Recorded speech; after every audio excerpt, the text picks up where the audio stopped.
the greatest story of tolerance that there is.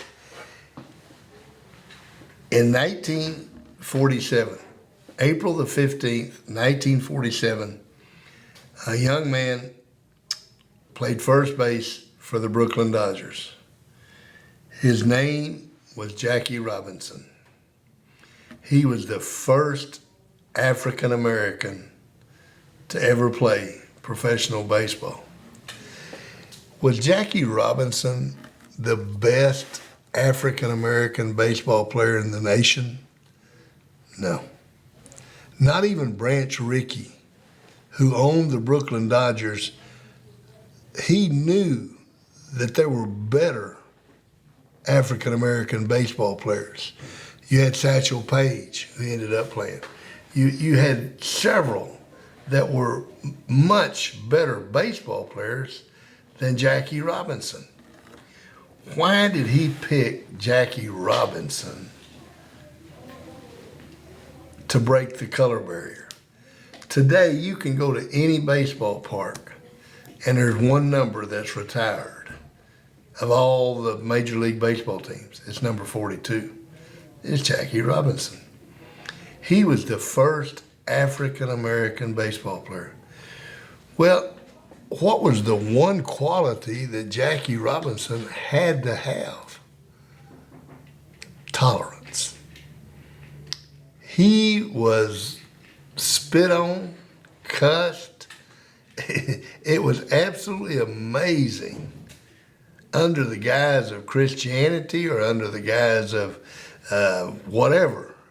People treated him in such a way. He couldn't stay with the team when they traveled on the road.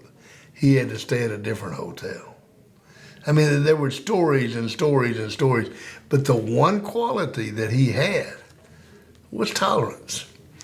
The second quality, and maybe the one that was even higher than that, was education. Jackie Robinson was a graduate of UCLA.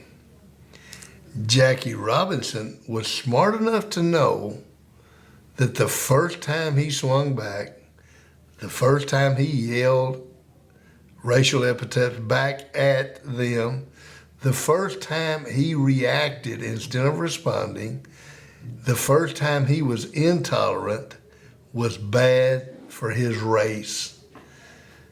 So what he did, the sacrifice he made, was for the entire African American race and really for the entire sport of baseball.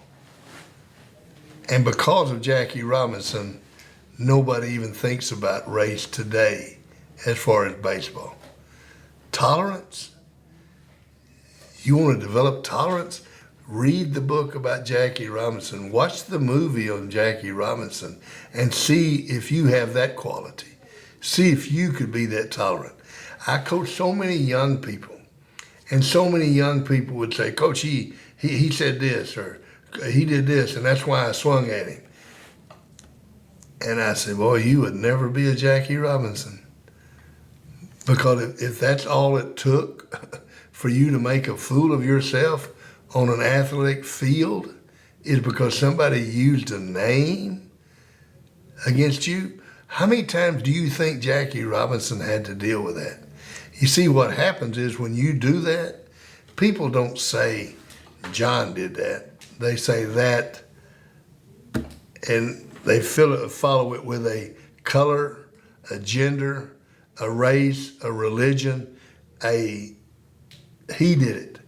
You can't be one of Captain Pratt's Carlisle Indians if you don't develop tolerance. You can't be all that you can be if you don't develop the quality of tolerance. You need to be Jackie Robinson.